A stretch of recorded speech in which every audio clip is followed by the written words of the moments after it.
आखिरी प्रश्न आपसे ये रहेगा, आप वन से भी संबंधित रखते हैं और मंत्री भी हैं।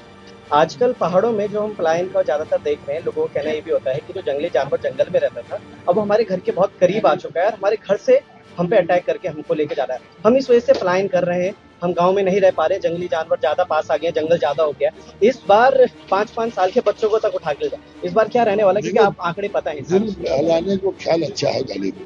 जिसको पलायन करना है वो कुछ ना कुछ तो बोलेगा। लेकिन जो आपने बात की भालू वाली खाते हैं, मेरी भी जिंदगी इतनी बड़ी हो गई, मैंने जिंदगी में पहली बार भालू को इतना व्यवहार बदलते हुए देखा। और इसका कारण सरकार नहीं होती। इसका मुझे भी मेरे अधिकारियों ने बताया कि साहब, जंगलों में शायद खाना नहीं मिल पाया भालू को, और क्योंकि वो खाना प्रिजर्व करता है, और 3-4 महीने वो स्लीपिंग मोड में चल जाता था, जिसे हाइबरनेशन कहते हैं। तो उनका था इस बार ये हाइबरनेशन में नहीं गया, और क्योंकि खाना नहीं मिल पाया और नींद न सोने के कारण ये एग्रेसिव होकर अटैक करता है।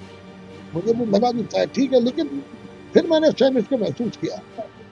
मैं भी एक शेड्यूल प्रजाति का कछुआ नहीं है, मैं भी पाल रहा हूँ, उसको पालने में प्रतिबंध नहीं है, और 9-10 साल से मेरे पास है। वो भी हर वर्ष अक्टूबर में खाना छोड़ता था और जनवरी में जाकर के खड़ा होकर खाना खाता था।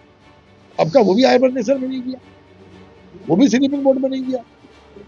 तो मुझे लगा कि जंगलात के अधिकारियों ने जो कारण बताया वो सही नहीं हो सकता। फिर इस पर हम लोगों ने मैंने परीक्षण करने के निर्देश भी दिए गए कि भालू के व्यवहार में परिवर्तन क्यों है, और परीक्षण करो।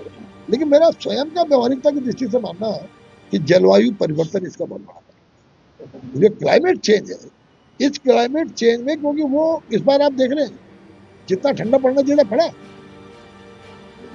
नहीं पड़ पाया। ये सर्दी के मौसम में ये लोग हाइबरनेशन में चल जाते थे। इस बार इसको फॉलिंग आप देख रहे हैं, बड़ी मुश्किल से जाकर के पिछले अभी पहली बारिश में जाके बर्फ हुआ, बारिश नहीं हुई। तो कहीं ना कहीं जलवायु परिवर्तन के कारण इनके व्यवहार में अंतर आया है, और ये स्लीपिंग मोड में जाते थे, क्योंकि ये विंटर सेशन में आपको जल्दी जंगलों में फल नहीं मिलेंगे। तो ऊपर वाले का मैकेनिज्म था कि 3-4 महीने इनको वो हाइबरनेशन में का इनकी हैबिट थी, और न सोने से। दूसरा इसका कारण क्या है कि जो आम आदमी अपने गांवों की सीमाओं में जो ये सामान फेंक देता है गांव का, तो वो सबसे सॉफ्ट टारगेट है उनके लिए। उसके तलाश में, खाने की तलाश में वो गांव तक पहुंचे।